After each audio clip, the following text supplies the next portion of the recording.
Say what you will about 2020, but at least we've all had more of a chance to binge watch. Whether you're finally getting around to watching that final series of Game of Thrones or demolishing your long list of movies on Netflix that have been begging for your love for months, many of us now feel like we've seen it all. This goes especially for horror lovers. For those that consider wetting their pants at every creak and sprinting to bed when they finally pick up the courage to turn off the lights a thrilling pastime, there are only a finite amount of horror movie classics to sink your teeth into.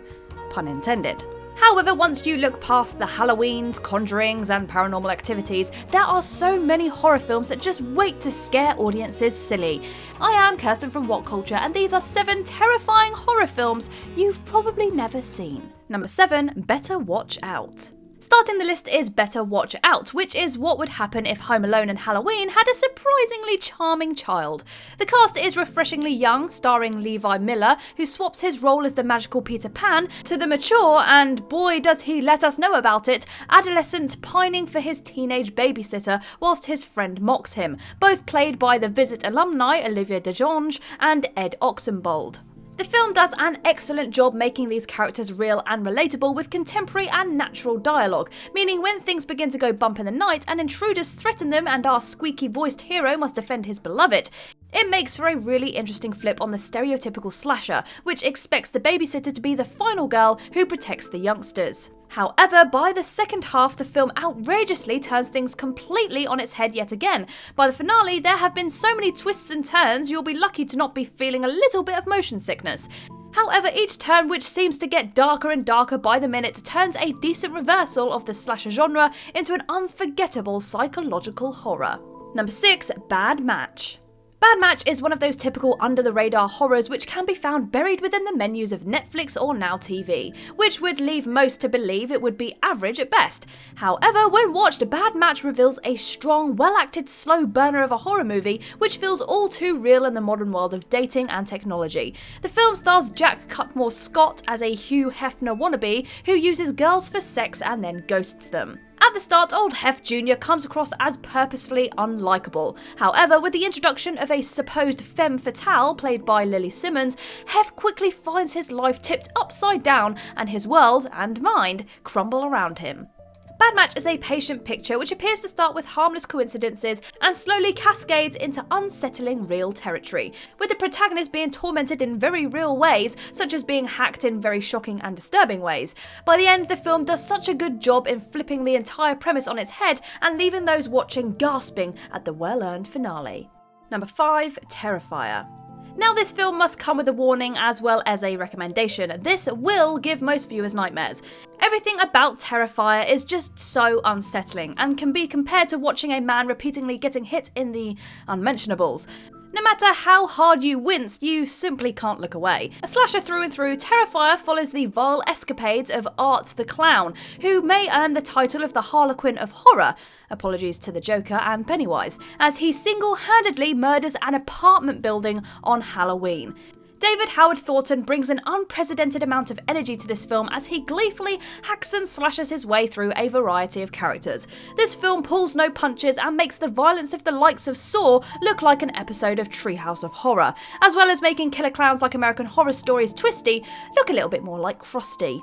For those who want to leave behind the artsy, symbolic horror films that are growing in popularity, Terrifier takes that idea and stabs it until it's nothing but bloody viscera. A real throwback to slashers that paved the way, this ferocious film is sure to leave viewers sick to the stomach with an acute fear of clowns like never before. Number 4, Would You Rather? This is another one for all you gore hounds out there. For the fans of Hostel, Saw and Texas Chainsaw Massacre who are searching for another teeth-gritting, cringe-inducing ride on the torture train, Would You Rather has arrived at the station. Brittany Snow trades in her catty ways from Hairspray for a compelling and sympathetic final girl who seeks to win fortune in a twisted game to help her dying brother.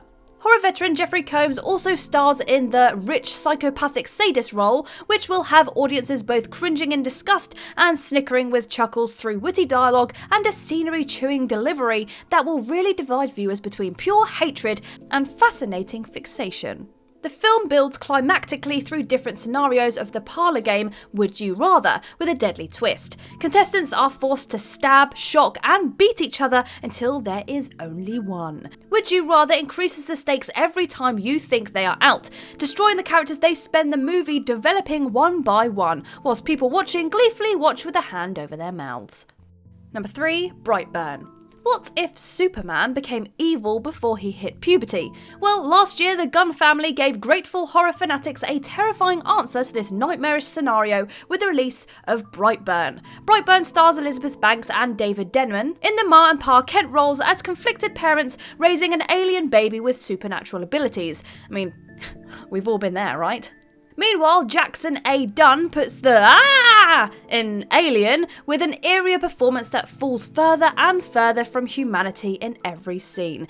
Brightburn offers its audiences a smorgasbord of themes and genres. Whilst primarily being a rare superhero horror akin to the likes of Chronicle, the film is also a slow-burning supernatural thriller, as well as partially a coming-of-age drama where the sinister Superboy tries to handle growing up and puberty. The plot is portrayed as a lit fuse of dynamite, with Dunn going from anger to rage in seconds as he devolves from adorable preteen to monstrous preteen. Although I suppose all teenagers are monstrous. A particularly bleak ending will leave those who hate their hero overcoming the odds in horror feeling satisfied, whilst a well-acted menacing 90 minutes will leave the rest on the edge of their seat with the covers over their eyes. Number 2. The Prodigy. Who doesn't love a classic killer kid movie every now and then? Well, it's likely that a host of new parents might be planning on fleeing the country after this one. The Prodigy stars the adorable Jackson Robert Scott as the titular tyke with a remarkable IQ and a little bit of temper troubles. Fresh off his appearance as Georgie in It, poor little Georgie, Scott once again proves that he has the pint-sized chops for horror, managing to play a character that you want to both cuddle and strangle. Also, for audiences wanting to see how Piper Chapman would cope dealing with a demon child, no judgment here, then The Prodigy is just the film. Taylor Schilling puts in a great performance as the doting mother, as she pushes the plot forward whilst expertly mixing terror and love towards her evil offspring. Whilst perhaps not as subtle and artsy as other films on the list, The Prodigy is a great addition to the my child might be a wrong'un genre of horror, seeing the horror slowly unravel into a dark, gory mess, whilst more and more is revealed about why this prodigy is becoming such a monster, will be sure to keep those watching glued to seats, and will have parents bolting bedroom doors shut and fearing children for days. Number 1. Ghost Stories. Despite enjoying a modest box office, Ghost Stories remains unfairly out of the public eye, despite being one of the finest British horror films this century. Based on an equally terrifying play, co-creator Andy Nyman plays a snarky, pessimistic professor who sets out to solve 3 unsolvable supernatural cases, which play out as 3 equally spine-chilling short films, before coming together in a jaw-dropping finale. Interested? Well, the film also features the expert and darkly comic performances from none other than Martin Freeman, aka Bilbo Baggins, and Alex Lawther of End of the F***ing World fame. Both Freeman and Lawther excellently chew the scenery in their stories and are part of a wonderful ensemble cast that keeps the scares and laughs coming a mile a minute. The flick is a love letter to classic horror, and it shows as the film displays silly humour proudly alongside a chilling atmosphere and a dark, gut-wrenching twist that will leave all in its wake gasping and clambering for countless rewatches. However, as with the play, the secrets of Ghost Stories must not be retold, so only those that are brave enough to watch shall truly experience such a masterful horror. And there you go, the 7 terrifying horror films that you've probably never seen, but you're definitely going to have to go to now. So make sure you go do that, like right now. But before you do that, make sure you give this video a big old thumbs up if you liked it, and leave us a comment as well to let us know if any of these were your favourites. Remember to subscribe as well as hitting that little bell icon to be notified of any new videos coming your way. I have been Kirsten from What Culture, and I will see you in the next video. Oh, what a lovely list and or other video format that was. I for one sure enjoyed that list and or other video format we just watched together, but hey, out with the old and in with the new, because time has passed since then, and we're going to talk about What Culture Horror instead, which is our brand new channel we have just launched for all things spooky, scary, weird and wonderful. So if you like lists, we've got them. If you like news videos, we have got those. If you like podcasts, we've got those as well. So there's all sorts of treats for your list and or other video format needs you can check out on What Culture Horror. It's very good if I do say so myself. I like it a lot and I think you should check it out. In the meantime, don't forget to like, share, subscribe, sacrifice your firstborn child to the overalls of what culture, and also check out What Culture Horror. Thanks for watching.